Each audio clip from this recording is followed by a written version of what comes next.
Vamos a analizar a continuación el tema de los diferenciadores.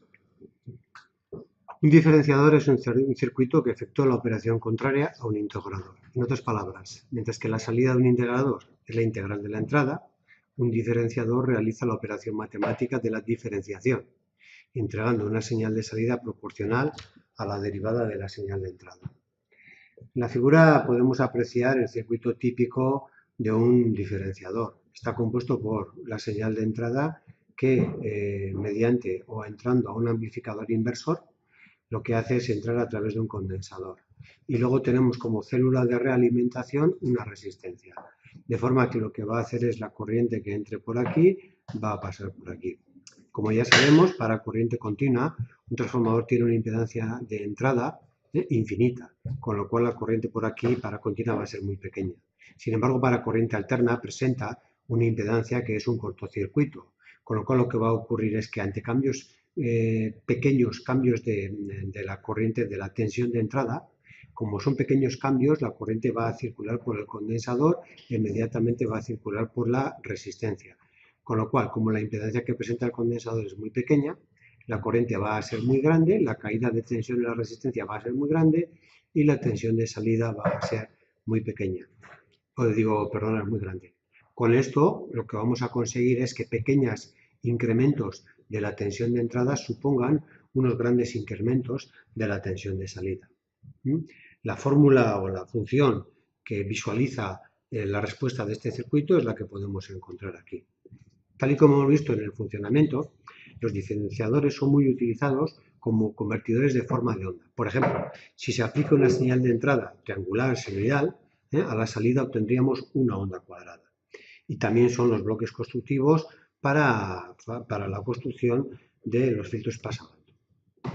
La práctica que vamos a utilizar es esta que tenemos aquí, es el ejemplo que hemos visto anteriormente, y en lo que se basa es en montar un diferenciador en el que, como hemos dicho, vamos a tener como célula diferenciadora un condensador y una resistencia. Recordad que es justo al revés que la célula integradora. Una célula integradora lo que teníamos es la resistencia a la entrada y condensadora a la salida.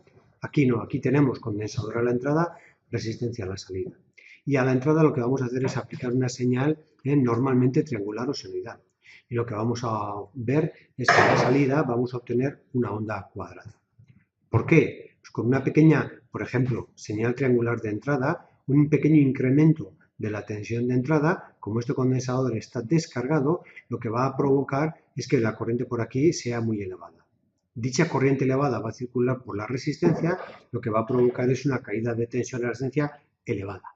A medida que este condensador se vaya cargando, esta corriente irá disminuyendo y la tensión de salida disminuyendo. Pero el objetivo, lo que vamos a conseguir, va a ser que este elemento lo que nos haga es convertir una señal triangular en una señal cuadrada. Para ello vamos a montar la práctica, y la práctica que vamos a montar, como siempre, va a ser con el multisim, una práctica que la tenemos aquí ya previamente, la tenemos montada y visualizada. El circuito que hemos comentado, un condensador de 100K a la entrada y una resistencia de realimentación de 10K. Un circuito amplificador, y lo que tenemos aquí es un generador al que vamos a meter, como hemos dicho antes, la señal triangular o senoidal o incluso cuadrada, me da lo mismo, y vamos a medir la tensión de salida. Entonces, bueno, pues vamos a meter unas señales, como habíamos comentado en los apuntes, de 2 voltios a 3 kHz. Es decir, este generador lo vamos a posicionar a 2 voltios de pico y 3 kHz. Con lo cual, la forma de onda de esa señal de entrada va a ser esta que tenemos aquí en la parte de arriba. Esta forma de onda que le vamos a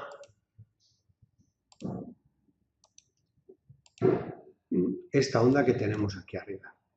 En este caso, lo que vamos a hacer va a ser poner en marcha el circuito. Vamos a ponerlo aquí, vamos a poner en marcha el circuito y vamos a ver qué es lo que tenemos. Hemos metido, damos a la pausa, hemos metido una onda, como podemos ver aquí, una onda triangular, y a la salida obtenemos una onda cuadrada. Como podemos ver, por ejemplo, entre este punto y este que tenemos aquí, entre este,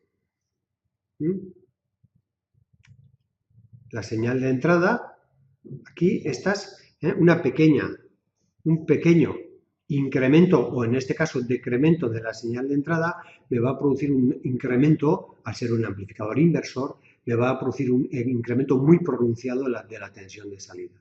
Porque lo que hemos comentado, los incrementos, las señales son así. Cuando ya llego a los puntos de saturación, que es entre este punto y este, en el que ya por mucho que varíe yo la señal de entrada, la señal de salida ya son los 12 voltios, como podemos ver aquí, la alimentación 10-12 voltios, pues bueno, pues ya tenemos el circuito saturado y no llega más. Si yo cambio, si yo varío los parámetros y en vez de ser ahora una señal senoidal, digo triangular, meto una señal senoidal, le doy marcha, vemos que efectivamente nos vamos a encontrar con la misma forma de onda. Unas variaciones, unos incrementos pequeños de la tensión de entrada me provocan unos grandes incrementos de la señal de salida. Y bueno, básicamente esto es un derivador. Si metiésemos una onda cuadrada, efectivamente estaríamos hablando de lo mismo, del mismo tipo de funcionamiento, solamente que con razón de más. Con una onda cuadrada no vemos estas estructuras porque ya tenemos unos grandes cambios de la señal de salida para los valores de la señal de entrada. Podríamos variar las frecuencias, se aconseja que hagamos diferentes valores, diferentes cambios de frecuencias.